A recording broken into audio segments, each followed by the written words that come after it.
Hello बच्चों, स्वागत है आप सभी का आपके अपने यूट्यूब चैनल एक्सपी क्लासेस में। मैं रामपाल सिंह आज आपको हिंदी व्याकरण के अंतर्गत संधि विच्छेद करना और संधियों की पहचान करना ये सब बताने वाला हूँ। लेकिन प्यारे बच्चों, इस वीडियो को देखने से पहले आप इसके पहले जो मैंने संधि से संबंधित 2 वीडियो बनाए हैं उनको अवश्य देख लें, क्योंकि अगर उन वीडियो को आप नहीं देखेंगे तो फिर ये जो मैं आपको बताने जा रहा हूँ ये उतना आपको समझ में नहीं आएगा। इसलिए कोई भी चीज़ अगर सीखना है तो उसको प्रारंभ से सीखें। तो आइए शुरू करते हैं। आज मैं आपको बताऊंगा कि संधियों की पहचान कैसे की जाए और संधियों का विच्छेद कैसे किया जाए। ये बहुत आसान और शॉर्ट तरीके से मैं तुम्हें बताने वाला हूँ और अच्छी तरह से आप समझेंगे भी। तो देखिए, इधर मैंने आपको साइड में कुछ एग्जाम्पल लिखे हुए हैं, ठीक, जिसमें ये सब तितर बितर हैं। पता नहीं है कि इस कौन से पद में कौन सी संधि है। हाँ, इतना ज़रूर है कि ये सब स्वर संधियाँ हैं।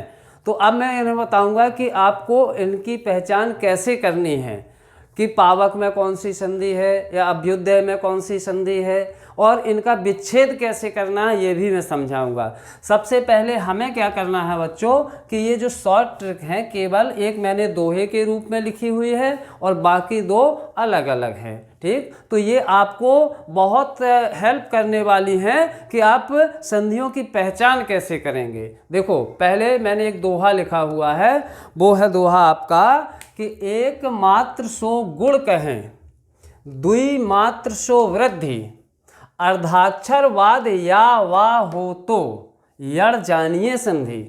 अर्थात यदि हमें किसी उदाहरण में एक मात्रा मिलती है, एक मात्रा काहे की होती है, ए और ओ की, तो बस समझ लीजिएगा कि यदि किसी उदाहरण में एक मात्रा मिलती है तो वो गुण संधि है। द्वि मात्र सो वृद्धि, और यदि कहीं किसी उदाहरण में हमें 2 मात्राएं मिल जाएं तो वो वृद्धि संधि है। और अर्धाक्षरवाद यावा हो तो, और यदि किसी आधे अक्षर के बाद या वा में से कुछ भी हो तो यड़ जानिए संधि। तो उसे आप बिल्कुल पक्का यड़ संधि ही समझ लीजिएगा और वो आपका 99% सही होने वाला है। इसके बाद अब 3 संधियां तो यहाँ हमें मिल गई हैं। गुण की पहचान मिल गई, 1 मात्रा हो तो, वृद्धि की पहचान मिल गई, 2 मात्राएं हो तो, और यदि आधे अक्षर के बाद यावा हो तो फिर यड़ भी मिल गई, ठीक, 3 मिल गई, बची आपकी 2। तो 2 के लिए ये कहे कि यदि बीच में बड़ी मात्रा हो, बड़ी मात्रा मतलब इस तरह से जैसे बड़ी ई की मात्रा होती है, इस तरह से जैसे बड़ा ऊ की मात्रा होती है, इस तरह से बड़े आ की मात्रा होती है, तो ये मात्राएं अगर हैं, यदि बीच में बड़ी मात्रा है तो फिर कौन सी संधि है, दीर्घ संधि। और यदि पूर्ण अक्षर के बाद यावा हो तो अयादि संधि है। देखिए जस्ट अपोजिट, अर्धाक्षर के बाद यावा है तो यड़ संधि, और यदि पूर्ण अक्षर के बाद यावा है तो अयादि संधि, ठीक। तो इनके माध्यम से आप अच्छी तरह से अब देखें, पहचान करवाता हूं मैं आपको, ठीक। ये आपके लिखे रहेंगे यहीं। सबसे पहला आपका एग्जाम्पल क्या था, पावक, ठीक। अब बच्चों गैस करिए पावक में कौन सी संधि हो सकती है, ठीक। तो 1 मात्रा नहीं है, गुण नहीं है, द्विमात्र कहीं 2 मात्राएं भी नहीं है, अर्धाक्षर नहीं है, तो यानी ये गुण नहीं है, वृद्धि नहीं है, यड़ नहीं है, बीच में कोई बड़ी मात्रा नहीं है। तो अब अगला देखें, यदि पूर्ण अक्षर के बाद या वा हो, देखो ये पूरा पा है और इसके बाद ये वा है, तो इसका मतलब ये कौन सी संधि है, अयादि। लो, हमें तुरंत पता चल गया कि ये अयादि संधि है, ठीक। अब अयादि संधि है तो तोड़े कैसे, तो देखिए अयादि संधि को अगर हमें तोड़ना है तो अयादि संधि के नियम को जानना होगा, जो कि पिछले वीडियो में है, आप उसे देखें।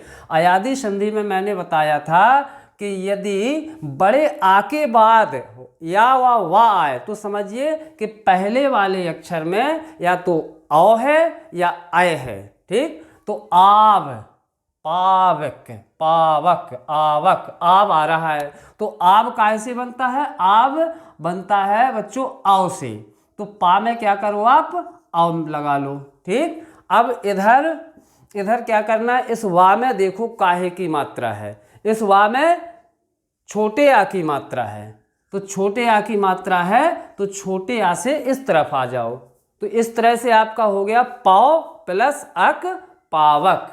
ठीक, चलिए दूसरी देखते हैं। दूसरी वाली संधि क्या है? दूसरा उदाहरण है आपका अभ्युदय।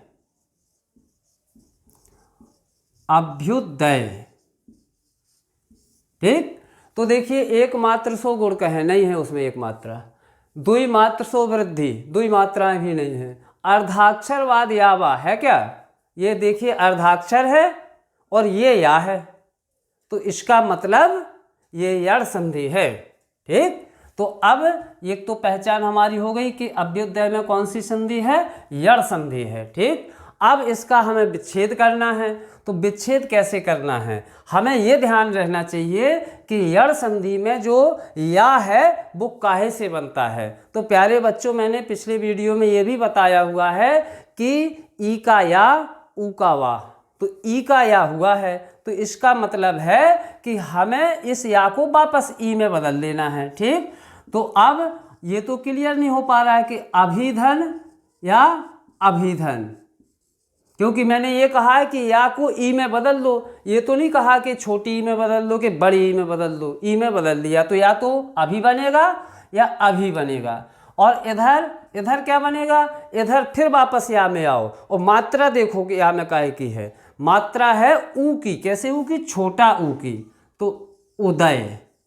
ठीक, अभिधन उदय या अभिधन उदय। अब ये बच्चों आपको सार्थकता के आधार पर, तो ये अभी शब्द ही नहीं होता है कहीं। ठीक, कोई भी साहित्यिक भाषा में ये शब्द नहीं है, ये देशज शब्द है, तो ये सही है अभिधन उदय। अभी एक उपसर्ग है। ठीक, तो अभिधन उदय अभ्युदय, राइट।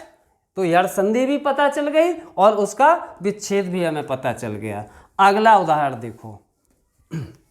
अब हमारे पास है अगला शोधार्थी। क्या है? शोधार्थी।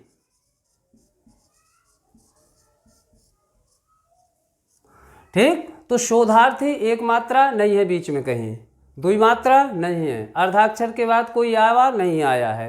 तो आगे चलो, यदि बीच में बड़ी मात्रा हो, बीच में है ना बड़े या की मात्रा, तो इसका मतलब ये दीर्घ संधि है। लो, संधि वाली समस्या खत्म हो गई। कौन सी संधि है? दीर्घ संधि है। ठीक, अब तोड़ना क्या है?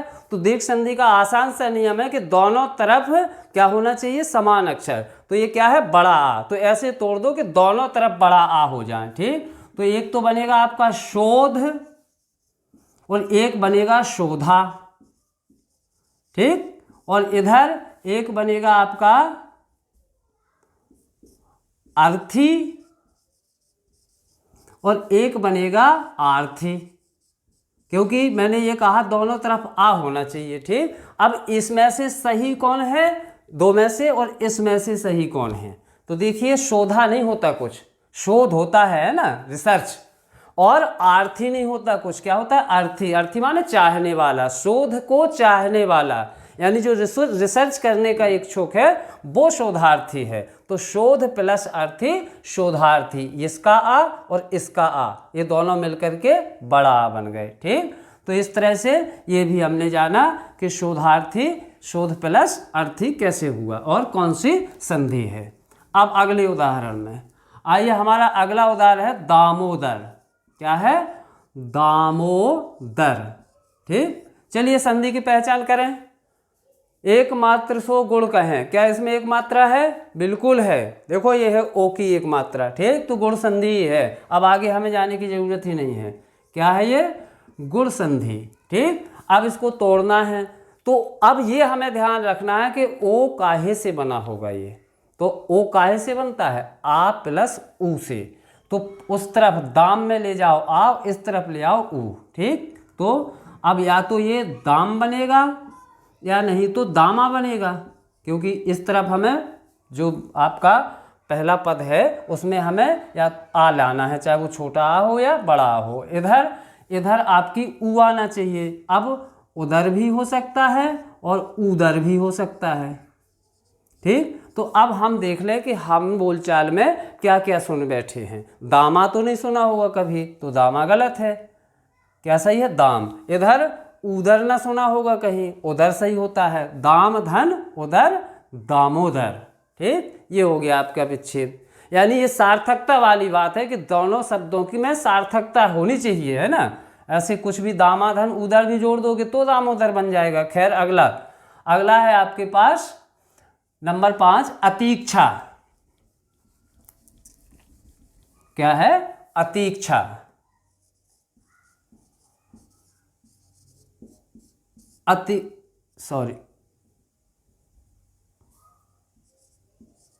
अतीक्षा। ठीक, तो अब हमें देखना है यहाँ कौन सी संधि है। तो देखिए गौर से, एक मात्र सो गुण का है, नहीं है कहीं एक मात्रा। दुई मात्र सो वृद्धि, दो मात्राएं नहीं है। अर्धाक्षरवाद यावावत तो नहीं आ रहा, आधा अक्षर तो है लेकिन छा आ रहा है, नहीं है अर्थ संधि। यदि बीच में बड़ी मात्रा हो, हाँ हाँ बीच में बड़ी मात्रा है ना, बड़ी ई की मात्रा, तो बस इसका मतलब है कि ये दीर्घ संधि है। यदि बीच में बड़ी मात्रा हो तो दीर्घ संधि, तो बस लगा दीजिएगा यहाँ दीर्घ। ठीक, अब दीर्घ का फिर वही आ गया आपका, कैसे होता है? दोनों तरफ सेम अक्षर हो। ठीक, तो इस ई को तोड़ो, दोनों तरफ ई ले जाओ, तो एक तरफ हो जाएगा, अब मैं सीधे सीधे बता दे रहा हूँ, अति, और एक तरफ हो जाएगा इच्छा, है ना। इच्छा होते ही नहीं है तो इच्छा ही होगा। अति धन इच्छा, बहुत ज़्यादा इच्छा करो तो अति इच्छा, है ना। जब किसी चीज़ की हद हो जाए, अति हो जाए, अति धन इच्छा, अति इच्छा। ठीक, अगले उदाहरण को देखें। अगला उदाहरण है मैब। क्या है? मैब। मैब। ठीक, एक मात्र सो गुण का है, नहीं है एक मात्रा। दुई मात्र सो वृद्धि, हाँ दुई मात्राएं, दो मात्राएं हैं, तो ये क्या है?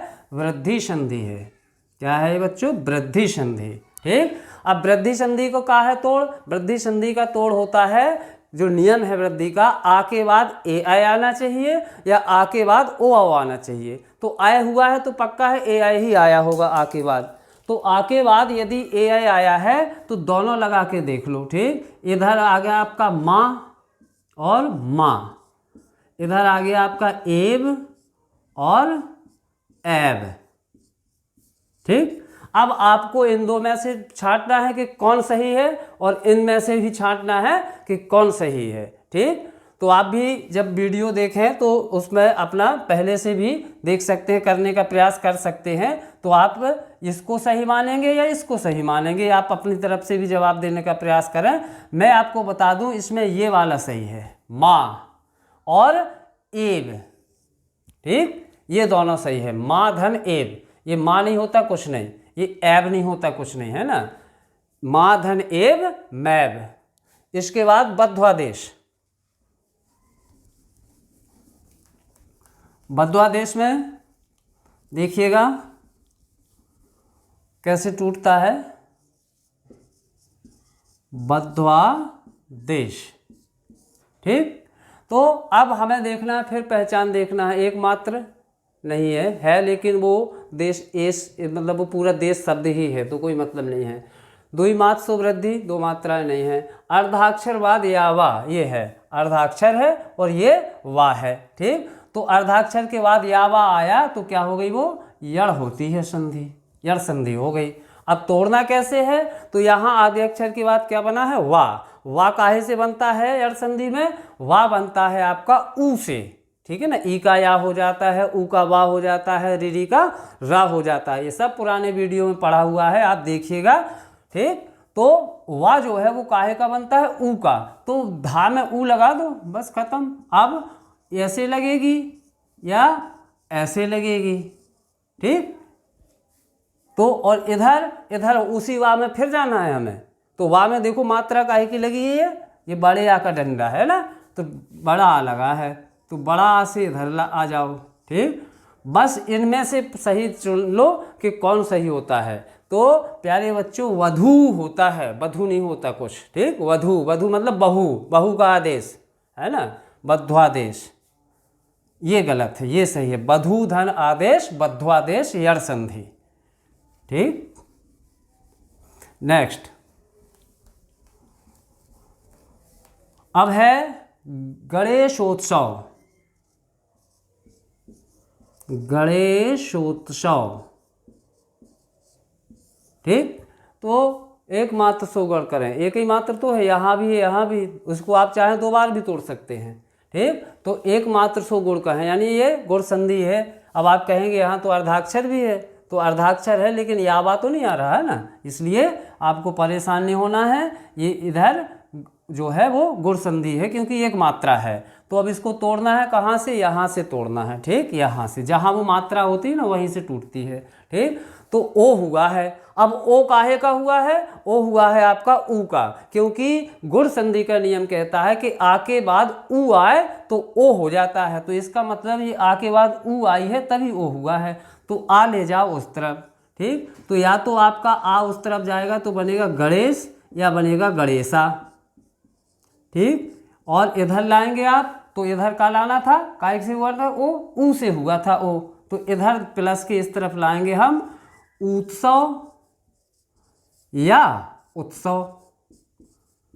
आप बस उसमें से सही शब्द का चयन कर लो और इसमें से सही शब्द का चयन कर लो। 100 में से 100 बच्चा बताएगा कि गणेश सही है, गणेशा कोई शब्द नहीं होता। और इधर भी सब बता देंगे कि उत्सव सही होता है, उत्सव नहीं होता। तो गणेश उत्सव का मतलब गणेश धन उत्सव। अब आप चाहते तो गणधन ईश इसी को तोड़ सकते थे, यहाँ फिर एक गुण आ जाती, गणधन ईश धन उत्सव गणेशोत्सव। ठीक, अंतिम नहीं, अभी एक और है, 2 हैं अभी। अब देखते हैं नयन। नयन, नयन को कैसे तोड़ेंगे। ये है आपका ना, ये है आपका या, ये है आपका ना। ठीक, नयन एक मात्रा नहीं है, 2 मात्र सुवृद्धि नहीं है, अर्धाक्षर बाद या वा कुछ या तो है लेकिन आधा अक्षर नहीं है। ठीक, बीच में कोई दीर्घ नहीं है, पूर्ण अक्षर के बाद या है। देखो ये पूरा अक्षर है और ये या है, तो इसका मतलब पूर्ण अक्षर के बाद या हो तो अयादि संधि होती है। ठीक, तो ये कहाँ बना है, आय। आय काय से बनता है, ए से। ठीक, तो उधर ए ले जाओ आप, ये हो गया ए। ठीक, और इधर फिर वापस आओ या में काय की मात्रा है, या में छोटे आ की मात्रा है, तो ये अन हो गया, ने धन अन नयन। ठीक, कौन सी संधि थी, संधि थी यहाँ अयादि। ठीक, अयादि संधि, ने धन अन नयन। अब आते हैं अंतिम उदाहरण की ओर। अंतिम उदाहरण है आपका महौषधि। महौषधि बताइए जल्दी से क्या हो सकता है इसमें। तो देखिए एक मात्र 100 गुण का है, एक उसमें है ही नहीं है, 2 मात्र 100 वृद्धि, 2 मात्राएं बिल्कुल है औ की, है ना, तो वृद्धि संधि है। चलो संधि का काम खत्म, ये हमें संधि तो मिल गई। कौन सी संधि है, वृद्धि। अब इसके बाद तोड़ना बाकी है। तो आओ कब होता है वृद्धि संधि में, वृद्धि संधि में आओ होता है जब आ के बाद ओ या आओ आए, तभी आओ होगा। ठीक, लेकिन आ के बाद जरूर। तो यहाँ हमें उस तरफ ले जाना है आ, तो या तो वो मह हो सकता है या फिर महा हो सकता है। ठीक, पहला पद इस तरह से 2 में से कोई एक होगा। और यहाँ या तो ओ हो सकता है, औषधि, या फिर नहीं तो औ हो सकता है, औषधि। ठीक, अब दोनों में सही पदों का चयन कर लीजिएगा। मह कुछ होता ही नहीं है, आप सब जानते हैं, महा होता है, महाधन आत्मा महात्मा, है ना, तो महा सब ने पढ़ा है। और यहाँ औषधि कुछ होता ही नहीं है, क्या होता है सही, औषधि। तो महौषधि का क्या बनेगा सही, महाधन औषधि, महौषधि। ठीक, तो इस तरह से आप इन 10 उदाहरणों में 5 संधियों के उदाहरण आपको मिले, और 5 संधियों के आपने किस तरह से विच्छेद करने हैं, किस तरह से उनकी पहचान करनी है, ये भी आपने सीखा। ठीक, तो आज का वीडियो बस यहीं तक रहेगा आपका, और आशा करते हैं कि आपको ये वीडियो समझ में आया होगा। और यदि आपको हमारे वीडियो समझ में आ रहे हैं तो कृपया हमारे चैनल को लाइक करें, सब्सक्राइब करें। और आपने यदि जो कोई समस्याएं अगर आपको आ रही हैं तो फिर कमेंट बॉक्स में लिखें, हम प्रयास करेंगे कि आपको आपकी समस्याओं से निजात दिला सकें। तब तक के लिए अगले वीडियो का इंतज़ार करिएगा। धन्यवाद, नमस्कार।